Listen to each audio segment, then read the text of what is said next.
আসসালামু আলাইকুম প্রিয় এসএসসি পরীক্ষার্থীরা। সামনে তোমাদের কলেজ ভর্তির কার্যক্রমটা শুরু হচ্ছে। তো তোমরা যদি প্রথম চয়েসে কলেজ চান্স পেতে চাও সেক্ষেত্রে এই ভুলগুলো কখনোই তোমাদের করা যাবে না। এখানে আমি তোমাদের সরাসরি প্রমাণ সহ দেখাবো এই ভুলগুলো যদি তোমরা করো তাহলে প্রথম চয়েসে তোমরা কখনোই কলেজে ভর্তির চান্স পাবে না। কেন পাবে না সেটাও কিন্তু তোমরা এই ভিডিওর মাধ্যমে জানতে পারবে এবং কলেজের চয়েস দেওয়ার পূর্বে তোমাদের যে বিষয়গুলো লক্ষ্য রাখতে হবে সেটাও কিন্তু তোমাদের এই ভিডিওর মাধ্যমে জানাবো। ভিডিওটি একটু লং হলেও তোমরা অবশ্যই সম্পূর্ণ ভিডিওটি মনোযোগ সহকারে দেখবে, তাহলে তোমরা নিজেরা টোটাল সকল তথ্য কিন্তু তোমরা জানতে পারবে। কলেজ চয়েস দেওয়ার পূর্বে তোমাদের যে বিষয়গুলো লক্ষ্য রাখতে হবে, জাস্ট আমি এখানে তোমাদের বোঝানোর ক্ষেত্রে বলি। এই যে এখানে তোমরা দেখতে পাচ্ছ গভর্নমেন্ট ধামরাই কলেজ, এই যে কলেজটা দেখতে পাচ্ছ সরকারি একটা কলেজ। এই কলেজে এখানে যে তোমরা একটু লক্ষ্য করো, দেখো এখানে হিউম্যানিটিস অর্থাৎ মানবিক বিভাগ থেকে তারা 3 পয়েন্ট নির্ধারণ করছে এবং এই ধামরাই কলেজটা এখানে বাণিজ্য বিভাগ অর্থাৎ ব্যবসা শিক্ষা বিভাগ থেকে তারা কিন্তু 3 পয়েন্ট নির্ধারণ করছে এবং এখানে ধামরাই কলেজ এটা কিন্তু সায়েন্স বিভাগ থেকে তারা কিন্তু 4 পয়েন্ট নির্ধারণ করছে। এখানে তোমাদের বলি, এখন বিষয়টা হচ্ছে যে তুমি এসএসসি পরীক্ষায় সায়েন্স থেকে পরীক্ষা দিয়েছো, তুমি 4 পয়েন্ট পেয়েছো। এখন তুমি কি করতে চাচ্ছ যে তুমি এসএসসি পরীক্ষায় 4 পয়েন্ট পেয়েছো কিন্তু ধামরাই এই সরকারি কলেজটা তুমি প্রথম চয়েস দিতে চাচ্ছ। এখন দেখা যাচ্ছে যে এখানে তারা 250 জন শিক্ষার্থী নেবে এবং তুমি এসএসসি পরীক্ষায় সায়েন্স থেকে 4 পয়েন্ট পেয়েছো, তুমি এই কলেজের চয়েস দিলে এই কলেজের চান্স পাওয়ার সম্ভাবনা কতটুকু, তোমাদের আইডিয়া কতটুকু তোমাদের চান্স দিতে পারে?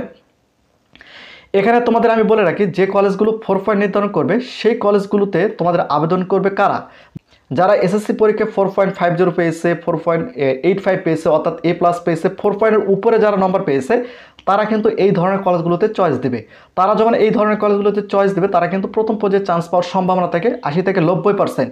আর তুমি এসএসসি পরীক্ষায় সায়েন্স বিভাগ থেকে 4 পয়েন্ট পেয়েছো, তুমি যদি এই কলেজটায় চান্স দাও বা প্রথম চয়েস দাও সেক্ষেত্রে তোমার চান্স হওয়ার সম্ভাবনা কিন্তু 50%ও নাই। কারণ বিষয়টা হচ্ছে যে এখানে যেহেতু সরকারি কলেজ সেক্ষেত্রে এখানে অনেক শিক্ষার্থী চয়েস দেবে যারা 4 পয়েন্টের অধিক পয়েন্ট থাকবে। 4 পয়েন্ট কারো 25 থাকবে, 4 পয়েন্ট কারো 25 থাকবে, 4.50 থাকবে, 4.85 থাকবে, A+ থাকবে।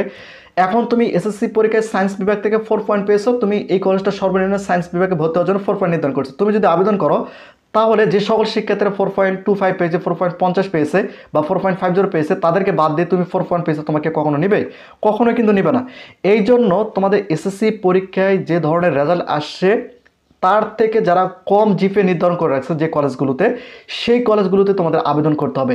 যেমন এখানে তোমাদের একটা বলি, এখানে তোমরা দেখতে পাচ্ছ এই যে এখানে একটা কলেজ, এখানে সায়েন্স বিভাগতে ভর্তি হওয়ার জন্য 2.50 তারা কিন্তু জিপিএ নির্ধারণ করছে। এখন তুমি যদি 3 পয়েন্ট পাও এই কলেজে যদি তুমি চয়েস দাও তোমার চান্স হওয়ার সম্ভাবনা 80 থেকে 90%। তুমি যদি 4 পয়েন্ট পাও এই কলেজে ভর্তি হওয়ার জন্য তোমাদের চান্স পাওয়ার সম্ভাবনা 80 থেকে 90%। কারণ এই কলেজটা সায়েন্স বিভাগ থেকে জিপিএ কম সংখ্যক নির্ধারণ করছে, অত 2.50 তারা নির্ধারণ করছে।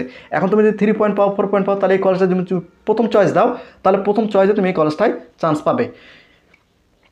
টোটাল বিষয়টা হয়তো তোমরা বুঝতে পেরেছো। তোমাদের এসএসসি পরীক্ষায় যত জিপিএ পয়েন্ট রয়েছে তার থেকে কম জিপিএ যে কলেজগুলো নির্ধারণ করে রাখছে সেই ধরনের কলেজগুলোতে তোমাদের চয়েস দিতে হবে, তাহলে কিন্তু তোমরা ফার্স্ট চয়েসে প্রথম চয়েসে কিন্তু তোমরা ওই কলেজগুলোতে চান্স পাবে। এই বিষয়গুলো যদি তোমরা মাথায় রাখো তাহলে কিন্তু প্রথম চয়েসে তোমরা কলেজে চান্স পাবে। তোমরা যা বিজ্ঞান, মানবিক এবং বাণিজ্য বিভাগ থেকে পরীক্ষা দিয়েছো এসএসসি, তোমরা যেভাবে কলেজে আবেদন করো আমি তোমাদের যেটা বুঝিয়ে দিলাম, এভাবে যদি তোমরা আবেদন করতে পারো তাহলে অনায়াসে প্রথম চয়েসে তোমরা কিন্তু কলেজ চান্স পাবে। তো যদি তোমাদের বুঝতে কোনো প্রকার সমস্যা হয়ে থাকে অবশ্যই তোমরা চাইলে সেটা নিচে কমেন্ট করে জানাতে পারো। তো প্রতিনিয়ত নতুন নতুন ভিডিও পেতে অবশ্যই চ্যানেলটিকে সাবস্ক্রাইব করে রাখো।